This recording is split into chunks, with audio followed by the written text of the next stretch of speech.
এখানে আপনারা যতগুলি নাম্বার দেখতে পাচ্ছেন এই প্রত্যেকটি নাম্বারই কিন্তু আমার ফোনের মধ্যেই সেভ রয়েছে, অর্থাৎ সিম 1 অথবা সিম 2 এ বা ডিফল্টভাবেই সেভ থাকতে পারে।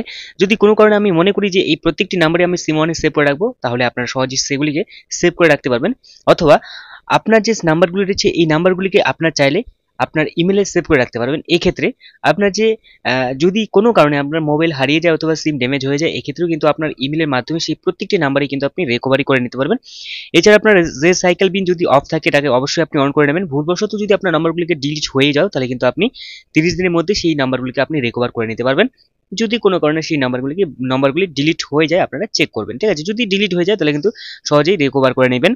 এবং আপনারা যদি চান প্রত্যেকটি নাম্বারই আপনারা একটি ফাইলে সেভ করে রাখবেন, ঠিক আছে? মানে প্রত্যেকটি নাম্বারই কিন্তু পিডিএফ ফাইল হয়ে থাকবে। মানে এগুলি আপনি নাম্বার সিম 1 সিম 2 আপনারা নাম দিতে পারেন, যেমন নাম সিম 1 এ বিপ্লব এবং সিম 2 টিএনটি নাম সেভ করে রেখেছি। তো এই নাম্বারগুলি সিলেক্ট অল করে নেওয়ার পর আমি এখানে যে সিম 2 এ আমি বা সিম 1 এ সেভ করে রাখবো, ঠিক আছে? তাহলে এখানে প্রেস করলে কিন্তু সিম 1 এ এগুলি কিন্তু ট্রান্সফার হয়ে গেল, মানে প্রত্যেকটি নাম্বারই কিন্তু সিম 1 এ কিন্তু সেভ হয়ে গেল, ঠিক আছে?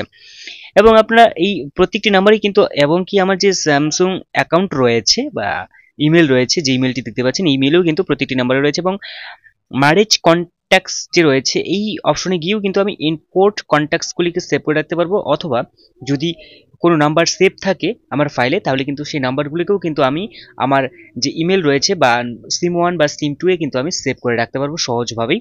আপনারা অবশ্যই এগুলিকে কিন্তু ট্রাই করতে থাকবেন, ঠিক আছে? এক্ষেত্রে মানে আপনারা এগুলিকে সেভ করে রাখবেন। যদি কোনো কারণে নাম্বারগুলি ডিলিট হয়ে যায়, তাহলে কিন্তু আপনারা সহজেই সেগুলিকে রিকভার করতে পারবেন।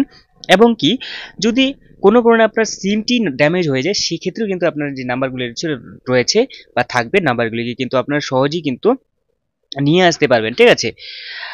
এইভাবে জাস্ট এইভাবে দেখিয়ে দেওয়া হয়েছে। তো এই ছিল আজকে ছোট্ট একটা ভিডিও। দেখা হচ্ছে পরবর্তী নতুন আরেকটি ভিডিওতে। ভালো থাকবেন, সুস্থ থাকবেন, বাই বাই।